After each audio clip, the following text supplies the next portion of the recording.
Columbina, we're here! Can't quite believe we're meeting out here. We've gotten used to walking over to Silver Moon Hall whenever we go see you. Well, you're still welcome to go there whenever you want to see me. It's just, now that it's all over, I've decided to make some changes. Try and fit in with the Frost Moon Scions, like Llama suggested. The older generation are still timid around me. They don't dare get too close, and they bow their heads when I walk by, but things are much better with the children. I see more curiosity in their eyes. Hopefully, by the time the next Moon Prayer Night comes around, I can enjoy the festival with them as myself, without having to pretend that I'm only dressed up as the Moon Goddess. You'll do fine, Columbina. I'm unsure they'll realize you're super nice once they get to know you better. You really think so? When we first met, you thought I was a little up in the clouds. We were just starting out then, come on! So Llama told you, huh? I'm only teasing. I know that I have you to thank for pulling me back down to solid ground. It feels good to finally stand firm on the earth where I was born. Oh, that's great!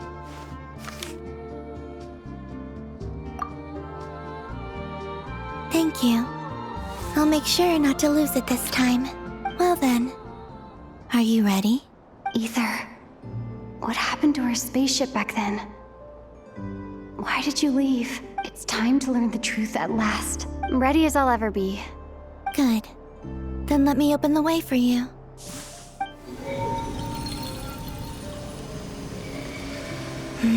Where does this lead? To our shared destination. Huh? Do you remember me telling you about my missing prologue back when we just met? I said that my story began on the moon, but while I was inside the moon's reflection, I realized that my prologue was really hidden in the future. I just had yet to discover it at that point. The story of the time before I was born was in fact the story of my distant future.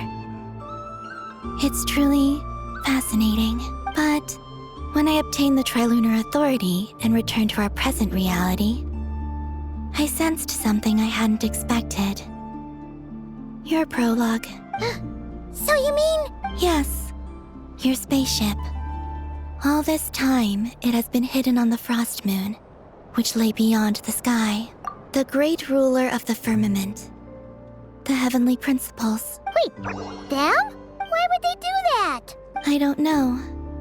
Perhaps your ship contains something that is incompatible with Teyvat. Or something that cannot be known. Oh, did I pick a bad time to say this? I know it must have been hard to work up the courage to do this. Maybe I should have waited until you were on the moon, with no chance to back out. That would have been kind of mean, you know. Take me there. Oh? Whatever is hiding in that ship, it belongs to me and Ether. Those memories belong to us. No one else has the right to decide whether I should or shouldn't know about it. Not even the heavenly principles. Very well.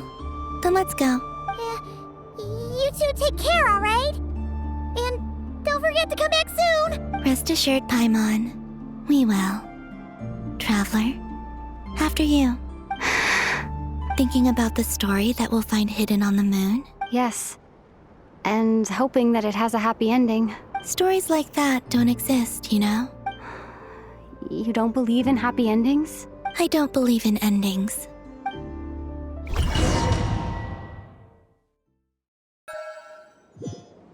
Where am I? This is the pathway I built between Teyvat and the Frost Moon. The moon is very far away from us, so it could be a long journey.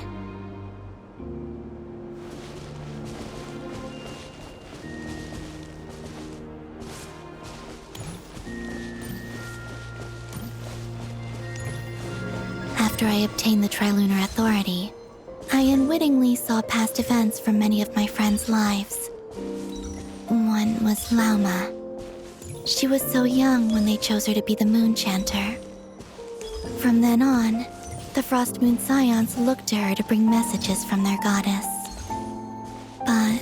For better or worse, I had left Hisi Island before she was ever born. It was not until much, much later that she met me. I think it's for the best. Because of the way things turned out, you had the opportunity to become friends. You're right. In that sense, I think we were both very lucky.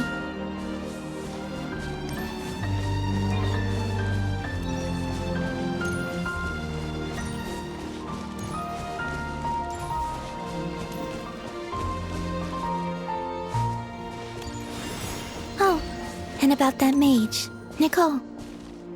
I only recently learned that she has lived in Teyvat since the time of the Three Moon Sisters. The moon goddesses always had a good relationship with the angels. I suppose our friendship continues that tradition.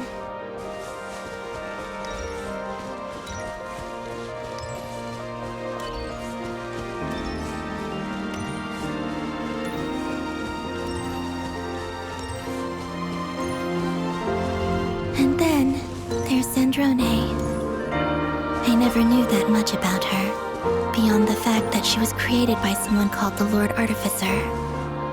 She, too, suffered for a long time before joining the Fatui.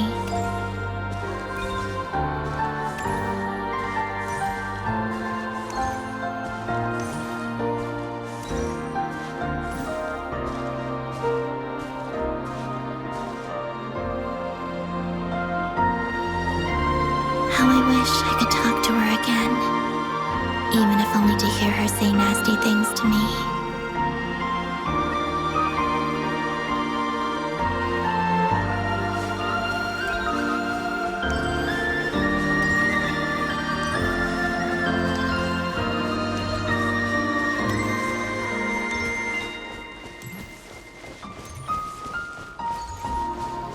Also, I saw your siblings' story. I'm afraid I didn't see much. It seems that he rarely came to the surface where the moonlight shines. But I did notice that back when you first set out on your journey, he would often appear nearby, gazing at you from afar with a guilty look in his eyes. Ether. Let us speak no more of the past. I probably shouldn't reveal so much about my friends. It's not my place. Let the moonlight carry us forth. We are very close now.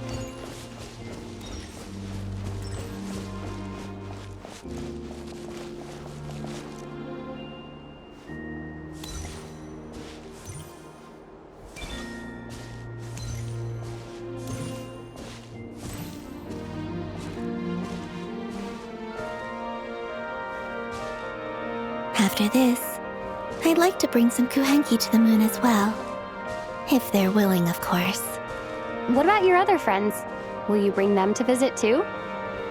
Certainly. But I'll need to tidy the place up first. This home hasn't received any guests in a long, long time.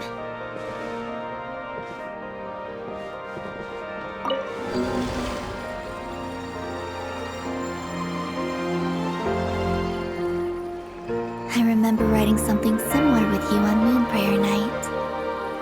I believe it was called... Dodoko's Whirligig. Yes, that was it. You asked me if I was afraid to return to the moon, and I said that I was. The idea that I had gained something precious, only to lose it so quickly.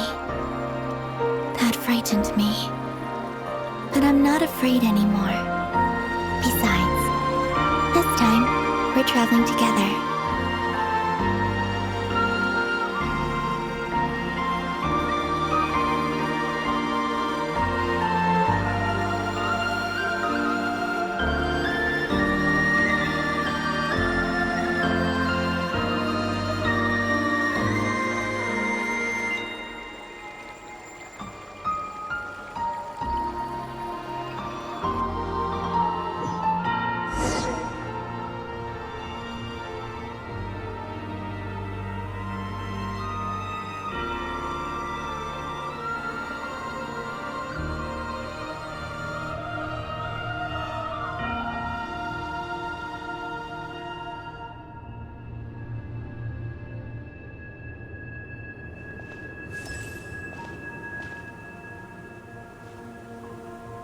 We're here. Over there.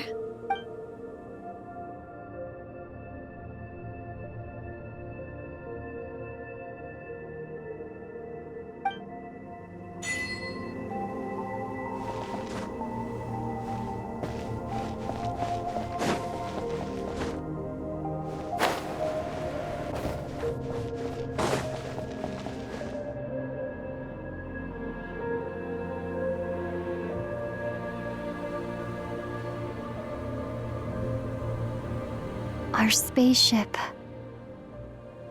It's huge. I suppose that the moon is the only place one could hide it. It'll be alright. Huh? The way you feel in this moment, I went through it too, on Moon Prayer Night. The door was right in front of me, but I struggled to find the courage to step through. Solitude for me once meant living a life in which even I was absent. Before I met you, that was the only life I knew. But that night, solitude meant throwing away the life I had gained after meeting all of you. Columbina. Go. Retrieve the part of your life that was once lost. Trust me, you will lose nothing by doing so. Look, Teyvat is right there. All of our friends are down there, waiting for us. You're right. Thanks, Columbina.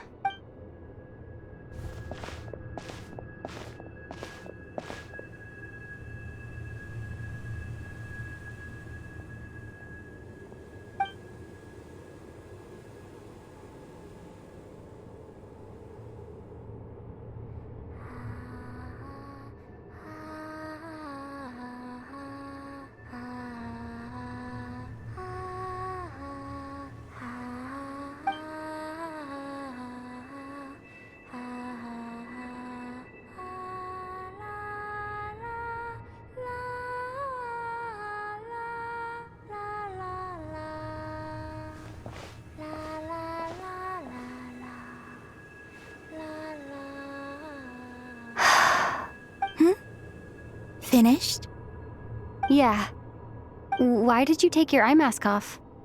Well, since my return, I've decided to take more opportunities to see the world with my own eyes. Besides, I've always wondered how Teyvat looks from the moon.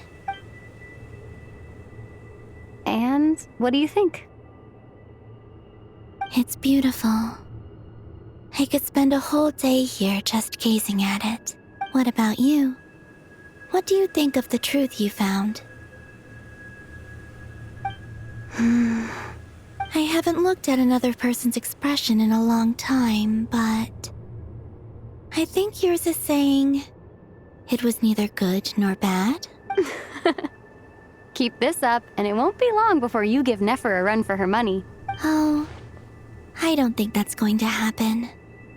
I'm much more used to sensing what's going on around me with Kuvaki. I think I'll save my eyes for seeing special moments I really want to remember.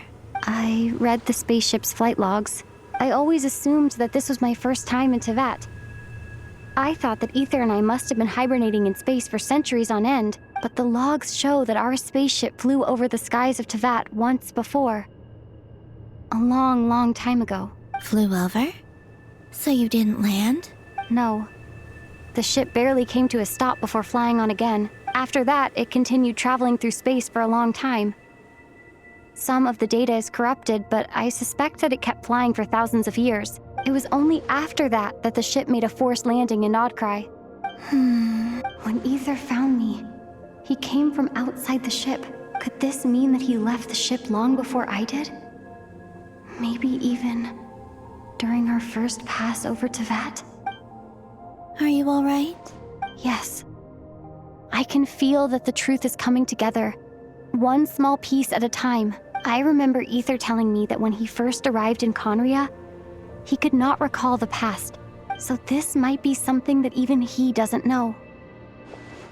Here, I made some space for you. Your mind must be racing, and this seems like the perfect place to relax and clear your head. Oh, wait, there's one more thing. What is it?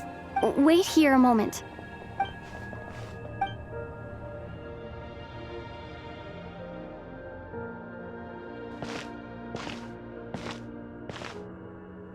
Hey, Columbina.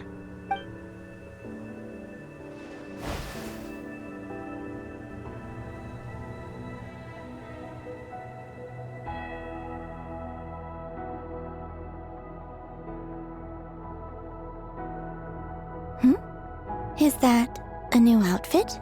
An old one, technically. It's been in a cabinet inside the ship this whole time. It's a matching pair with Ether's. He always liked this set more. Huh. I don't think there's a huge difference. Really? Yes, it's still the same you. You're the same person, no matter what clothes you wear.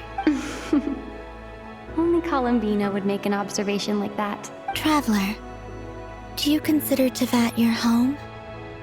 Home is wherever Ether is.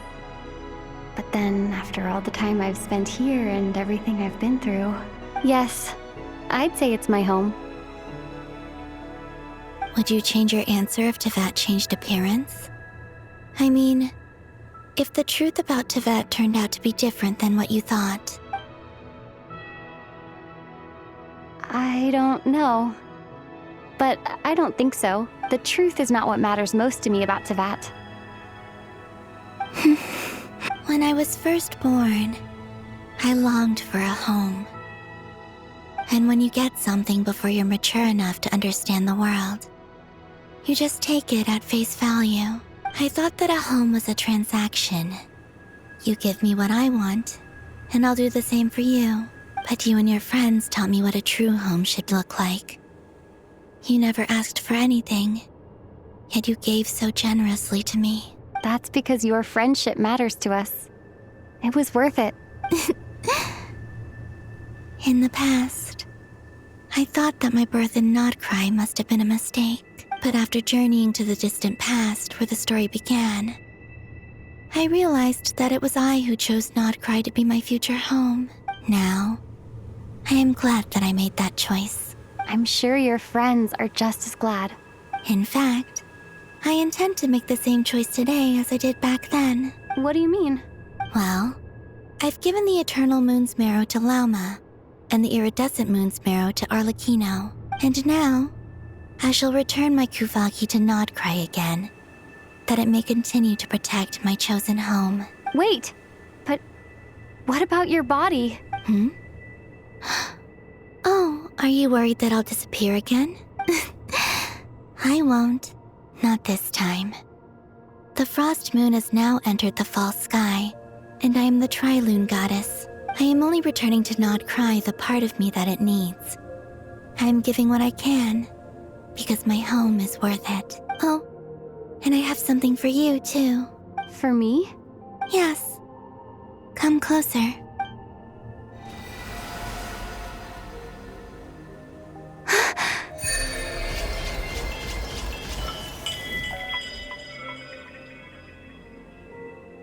What was that?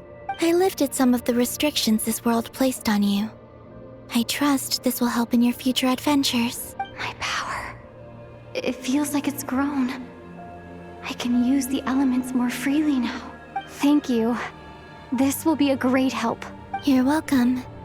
I see you as family, and after everything you've done for me, In fact, no. It's not because I owe you. It's because you're worth it. Here, this flower is for you.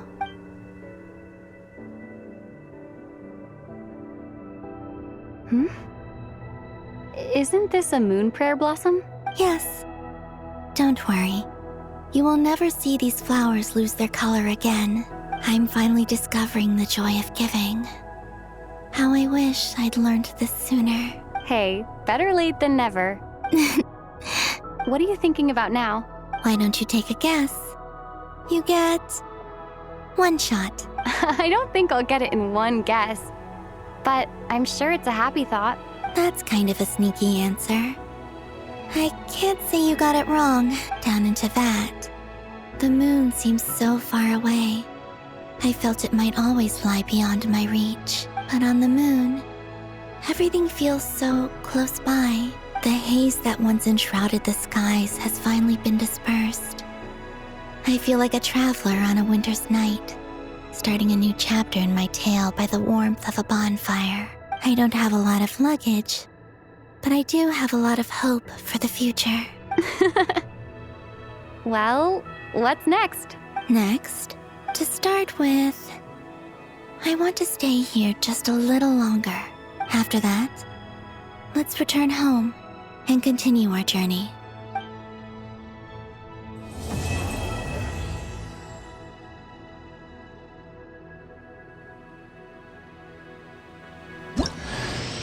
These clothes bring back so many memories.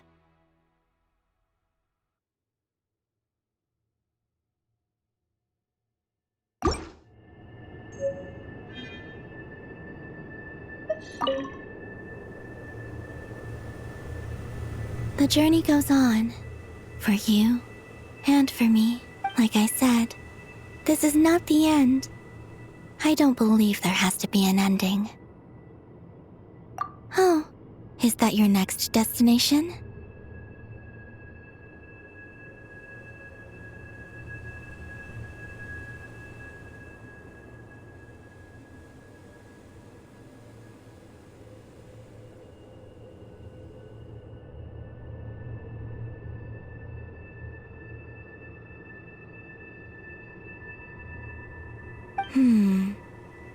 Most people would probably tell you to pack some warm clothes.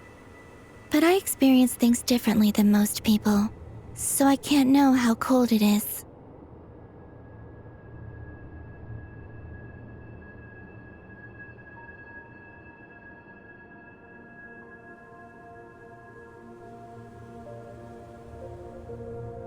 In fact, it is home to quite a wondrous heat source. I think they call it Kreshnik's torch. Every city in Snezhnaya is built around one of those.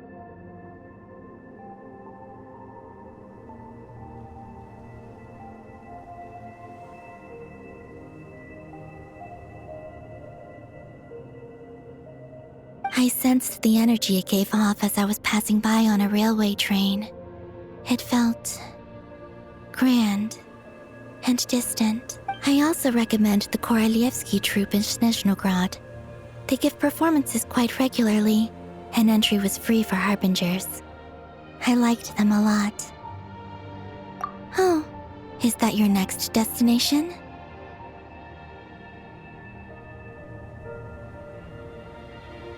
In fact, I also recommend the Korolievsky troupe in Snezhnograd. They give performances quite regularly, and entry... Ice cold and sharp. Crystal clear in some ways, yet profoundly unfathomable in others. Like the thick layer of ice on top of a frozen lake. That's just the impression that Tsaritsa gives me. I was never able to glimpse what truly lies beneath that icy exterior. In fact, I don't think the people of Snezhnaya even know what kind of power their god wields.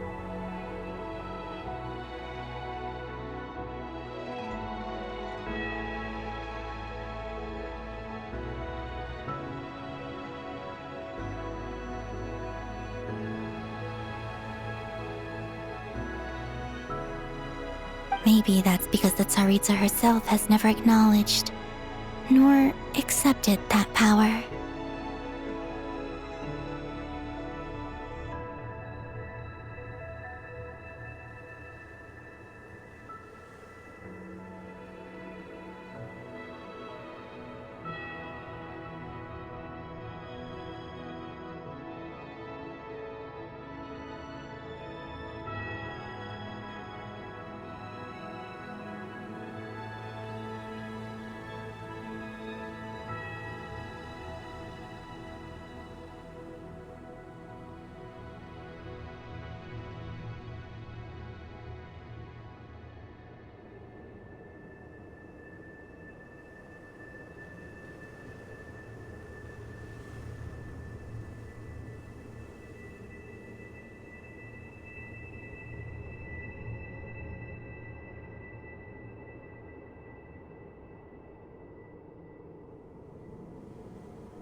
There's Regrator, the Rooster, and the Jester. Between them, they control a lot of what happens in Snezhnaya.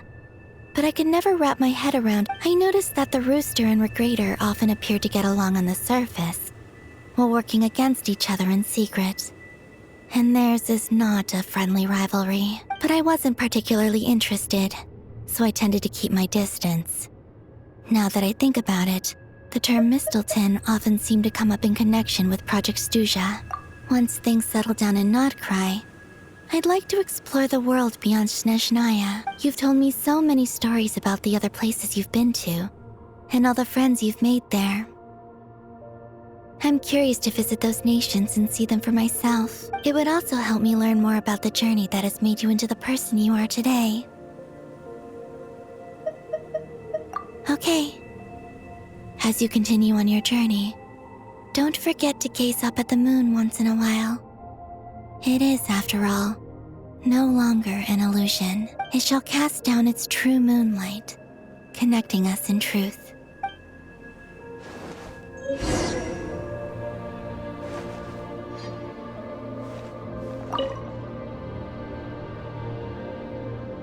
The journey goes on, like I said. This is not the... Okay, it shall cast down...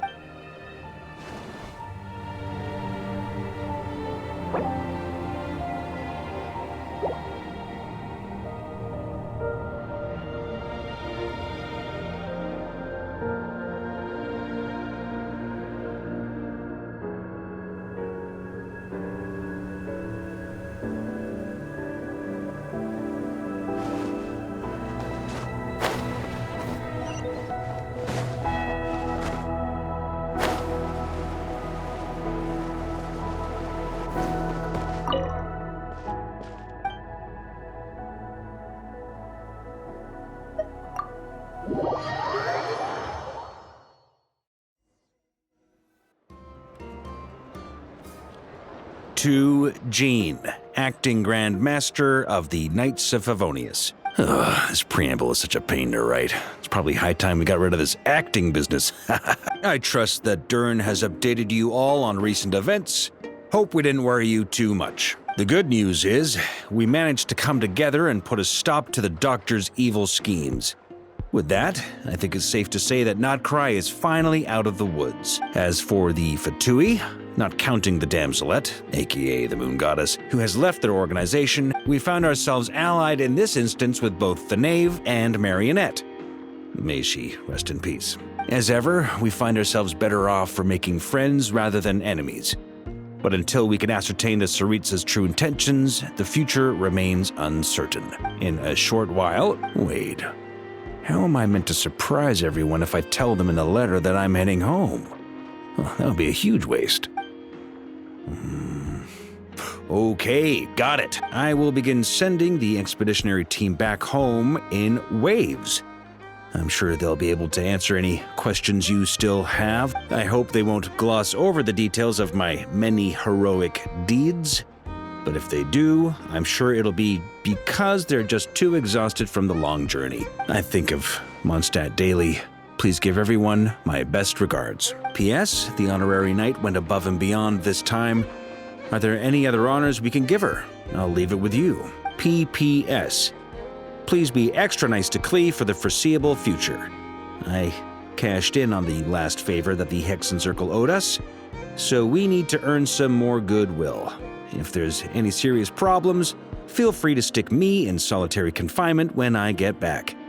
I'll do the time for her. Whew. And that, as they say, is all she wrote. End of an era. And with the moon shining down brighter than ever, I think everyone is going to sleep well tonight.